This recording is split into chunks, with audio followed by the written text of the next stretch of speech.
saya juga pengen denger nih dari teman-teman yang belajar coach. Sudah sampai mana nih teman-teman ini merasakan gebrakannya, jebakan virusnya, apa lagi? Serum. Itu sejauh mana sih bisa merasakan itu gitu? Oke.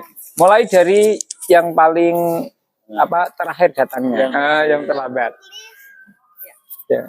Bismillahirrahmanirrahim. Assalamualaikum warahmatullahi wabarakatuh. Waalaikumsalam warahmatullahi wabarakatuh. Perasaan saya setelah belajar dari Coach Lutfi itu tidak hanya fisik aja ya Coach, tapi secara spiritual juga dapat, psikologisnya juga dapat. Semuanya sudah tertuangkan di buku tersebut. Sehingga ruh saya datang juga di dalam situ. Terus psikosomatisnya juga dapat, semuanya dapat. Pantesan di status FB-nya berubah. Ya. Tulisannya. Iya. Kelihatan perubahannya ya. Iya, di status FB lihat.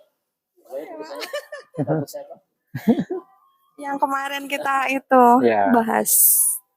Oke. Yuk, Mbak Christine silakan. Apa ya? Apanya nih?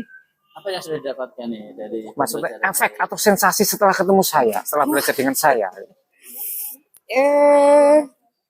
Efeknya ya, jadi yang kayak kemarin sempat saya share itu ya, jadi lebih legowo ya, maksudnya jadi benar ya, memang benar. Jadi sebenarnya bukan hanya dari Coach Lutfi tapi dikuatkan oleh Coach Lutfi. Jadi sebelumnya itu saya juga sudah pernah dapat saran, sudah pernah dapat wejangan untuk pahami dulu diri kamu sendiri. Kalau kamu sudah memahami diri kamu sendiri, kamu bisa menerima dan memaafkan diri kamu sendiri, dan itu sebagai sebuah penjernihan ya Coach ya. Itu ada seseorang yang memberitahukan saya seperti itu, kemudian diperkuat dengan statement dari Coach L, dan itu semakin menguatkan saya. Oke. Berarti saya orang yang sulit sekali memaafkan diri sendiri awalnya. Cuma sekarang oke lah, kita pelan-pelan merilis semua luka.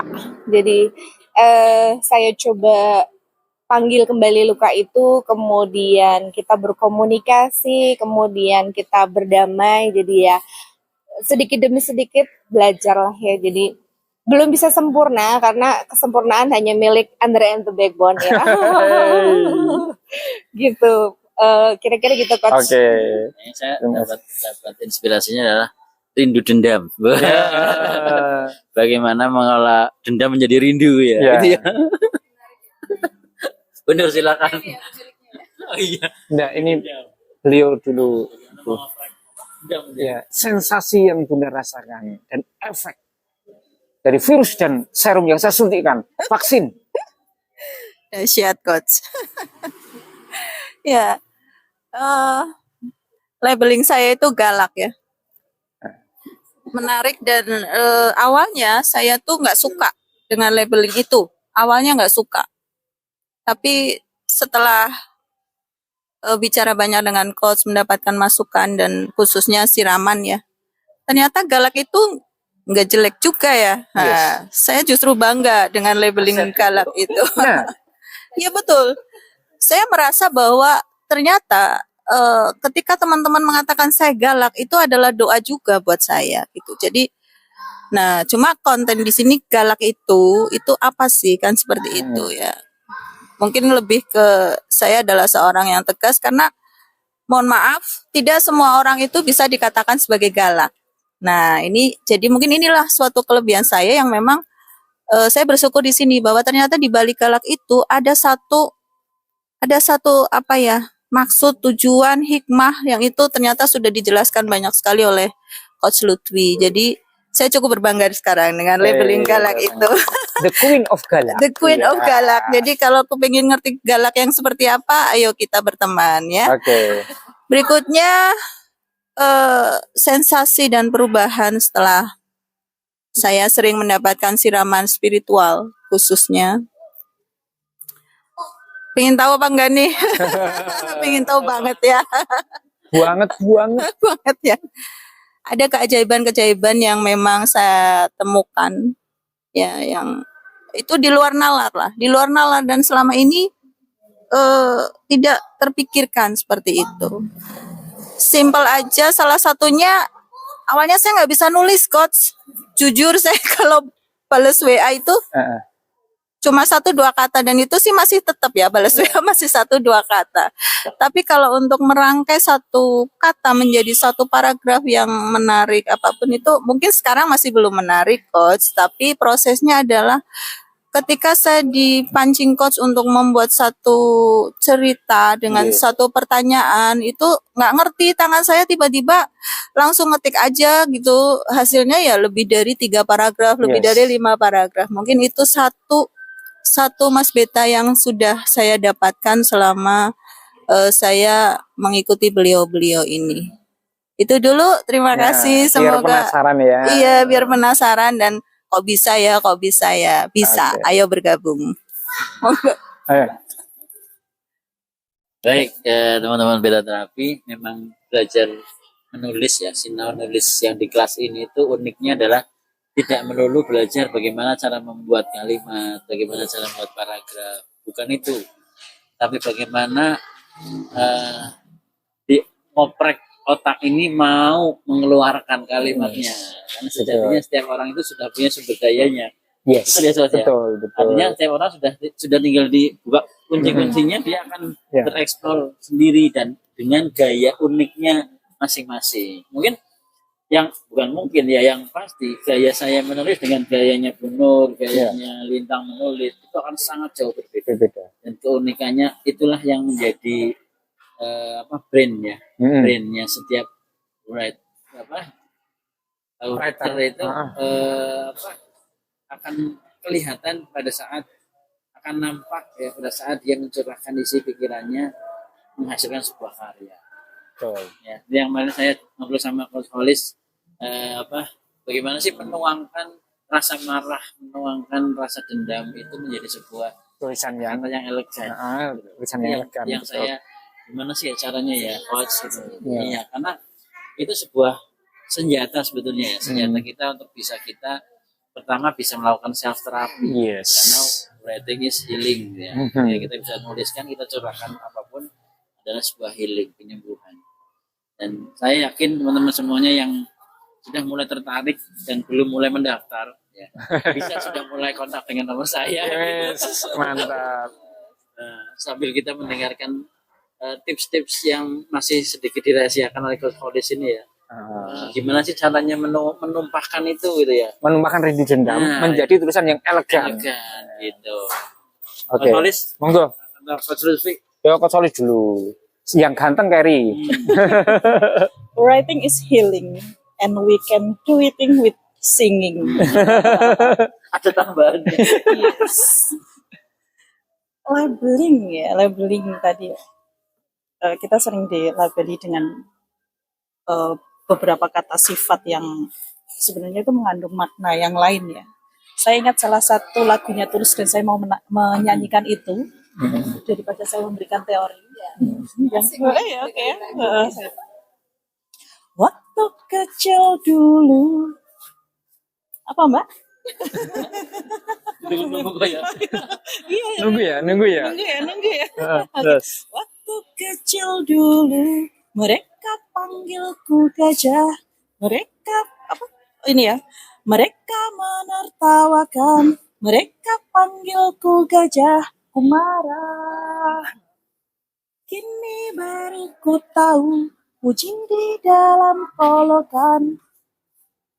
Jabat tanganku panggil aku gajah. Kau temanku, kau doakan aku.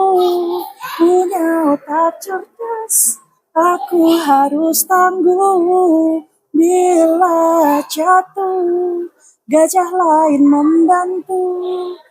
Ku hidup di situasi rela jadi tamengku. Bisa nulis, bisa nyanyi, bisa MC, lengkap wis. Enggak. Oke. Jadi gini, teman-teman, setiap manusia itu dirancang untuk bisa menulis. Kenapa? Karena hakikat penciptaan manusia adalah untuk menyampaikan teks ilahi yang dititipkan. Nah, menulis itu sebenarnya bukan lagi semacam hobi ya, tapi aslinya adalah kewajiban. Bagaimana kita bisa menyampaikan teks ilahi kalau tidak dengan nulis?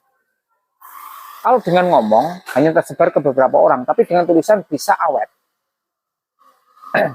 Kemudian semua orang pasti bisa nulis karena apa? File di dalam dirinya itu jauh melebihi file Google. Artinya, nah ini kuncinya, harus ada pemantik, tukang pemantiknya. Ketika dapat pantikan yang tepat atau pemantik yang tepat, stimulus yang tepat, maka akan berojol. Seperti yang tadi Puspita katakan, nggak mau berhenti tangannya. Bunda Indar nggak mau berhenti nulisnya, padahal hanya satu pertanyaan. Nah, di sini kuncinya adalah pertanyaan. Dan itu pernah diucapkan oleh filsuf dunia, mengatakan begini, hidup itu bukan serangkaian jawaban, tapi serangkaian pertanyaan. Jika Anda mampu bertanya, Anda mendapatkan jawaban. Itu saya gunakan dalam landasan untuk menulis buku takonologi. Jadi, akhirnya saya sekarang bisa membuat rangkaian pertanyaan yang bisa mengoprek bahasanya Mas Peta, bisa mengeksplor, dan sebenarnya asli itu bisa menggali teks terpendam, menggali teks terpendam dalam diri Anda. Nah, maka yang paling tepat untuk membongkar dan mengeluarkan file tersembunyi dari seseorang adalah pertanyaan yang tepat. Kemudian sodokan yang tepat, setelah ditanya disodok, itu akan muncul. Kemudian, nah ini istilah rindu dendam. Kenapa itu muncul? Karena saya memahami setiap jiwa punya luka, setiap hati punya kecewa, ya kan? Kemudian setiap pikiran punya kotoran. Maka itu akan menjadi dendam, diakui atau tidak. Nah, tapi sebagai manusia yang punya akal, jangan termakan oleh dendam doang. Tapi ubah dendam menjadi rindu. Jadi rindu dendam itu seperti yin and yang. Kalau cuma dendam doang, kita terperosok, terpuruk. Tapi kalau cuma rindu doang, kita mengawang-awang. Tapi ketika rindu dendam menyatu, maka kita melangit dan membumi, Bang. Dan sisi negatif positif itu menjadi sublim, menjadi sebuah karya. Maka label beliau yang galak, label beliau yang ngeyelan, itu bisa menjadi cuan kalau tahu cara mengeksplornya dan mau menikmatinya. Karena dalam ilmu NLP, everything is punya maksud baik. Betul? Yeah. Dan hakikat penciptaan juga sama. Iblis diciptakan bukan untuk kejelekan manusia, untuk kebaikan manusia. Jadi iblis sejatinya diciptakan oleh Gusti Allah itu untuk melengkapi harmoni kehidupan manusia. Kalau nggak ada iblis, kita belum tentu bisa menjadi manusia yang baik. Harus ada iblis dulu. Nah, itulah landasan spiritual dari genius writing, bahwa kita diciptakan untuk menjadi agen teks ilahi, bahwa kita meyakini everything punya maksud baik, bahwa kita semua harus menulis untuk bertumbuh. Jadi orang yang beruntung adalah, salah satu orang beruntung adalah penulis. Kenapa? Jiwanya lebih cepat bertumbuh, dia lebih peka, dan dia nanti mendapatkan banyak keajaiban. Nek ngerti caranya nulis. Nah, mau ngerti, ya hubungi Coach Beta, biar nanti dihubungkan ke saya. Ngono loh, sahabat Beta terapi.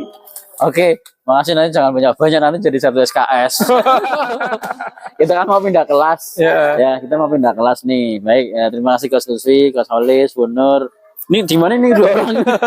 pada nulis. pada nulis. Masuk praktek. Dan teman-teman terapi yang luar biasa, terima kasih dan ikuti ya. Insya Allah kita mau pindah kelas ya, mau jalan-jalan, sekalian rating, healing, and refreshing, singing, refreshing, traveling. Demikian, terima kasih sahabat Beta Terapi. Assalamualaikum warahmatullahi wabarakatuh. Waalaikumsalam. Ini Beta Terapi nih. Oh, Beta Terapi. Oke. Oke, terima kasih.